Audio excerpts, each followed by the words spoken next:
আমরা ঐক্যহীনই আমরা সিন্ডিকেটের আওতাভুক্ত। কারণ ওরা আরো 4 থেকে 5 জন, আমরা খামার দিলাম 150।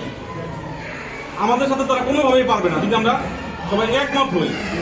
আমরা কত ডিম বেচুন না, সবার ডিম মিলে ফেরা আমাদের নিজস্ব সঙ্গে যে সভাপতি আছে বা যারা আছে তারা একটা জীবন পেশা জায়গা করে দিই। গোবরের এই সিন্ডিকেট থেকে বেরোতে হলে ডিম আমাদের কোনো জায়গায় বেচতে হবে, একটা লাইন বের করতে হবে। আপনি ভূমিকে যে কোনোদিন অভিযোগ করছেন আমার এই বাজারটা দেওয়া হয় না? বিক্রি করে দেয়। সেই ক্ষেত্রে আমাদের এই কমিটি আছে সেখান থেকে আমাদের দিনগুলা কিনে নেওয়ার মতো কি রাখে কিনা বিক্রি করা আপনি যে প্রশ্নটা করলেন এই প্রশ্নের উত্তরটা আমরা সমন্বিতভাবে দিব। আপনার ডিমটা সংগ্রহ করা যায় কিনা? আসসালামু আলাইকুম। আমরা যখন আগে ডিম বিক্রি করতাম প্রতি সকালে বিক্রি, তখন বলে যে ডিম দাও আজকে এই রেট হবে, বললো 70 টাকা, সন্ধ্যায় রেট থেকে হয়ে যাবে 40 টাকা। এই রেটটা তো সকালবেলা হয়, ওই ব্যবস্থাটা করতে যাতে আমরা ডিমটা দিয়ে নষ্ট না করি, এই ব্যবস্থাটা। কেউ আছেন বলেন ভাই। হ্যাঁ,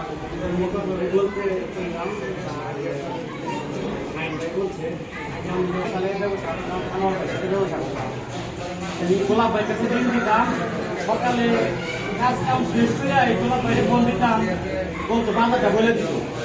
আর এখন তা পাই না। আমি আপনার ঈদে পরে ডিম দিই নাই, যখন 1 তারিখে দেখতে পারলাম হয় নাই 10 টাকা ঢাকায় কমছে। 10 টাকা শুনে একটা কি করলাম, 10 টাকা কমছে 690 টাকা হলো। আমি 640 টাকা ডিম 4টা বাজে বাজার হইল না, আমি বিকেলবেলা বাজার পাইলাম 650 টাকা।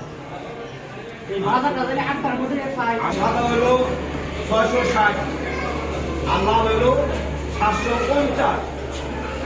এইখানে কিন্তু 750। আমরা কিন্তু এটা ধরার জন্য একটা খামারি চেয়েছিলাম, যাবতীয় কেউ প্রতিবাদ করুক আমাদেরকে। আমরা কিন্তু কোনো প্রতিবাদ পাই নাই। গোলাপ ভাইটা সমাধান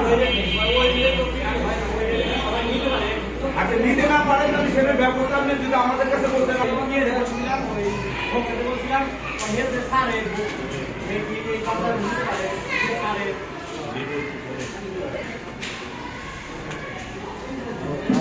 আরো কেউ আছেন করবেন বলেন, আলোচনা করেন, আমাদের পাত্রে বলেন। আসসালামু আলাইকুম।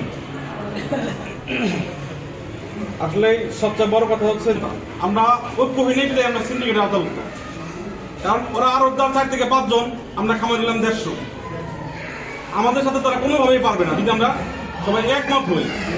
আমরা কত ডিম বেচুন না, সবার ডিম মিলে ফেরা আমাদের নিজস্ব সঙ্গে যে সভাপতি আছে বা যারা আছে তারা একটা জীবন পেশা জায়গা করে দিই।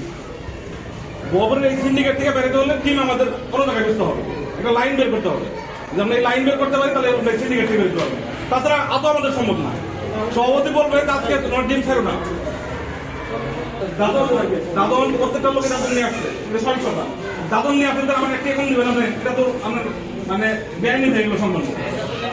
যদি দাদন আল্লাহ চাপ দেয় তাহলে ওইটা উনি বললো যে ওনার 15 বছর যাবত উনি দাদন নিয়ে আসছে, 15 বছর যাবত উনি দাদন নিয়ে আসছে, দিন যাতে 17 টাকা শেষ হয়ে গেছে। আমি বলবো যে আমাদের ঐক্য হতে হবে।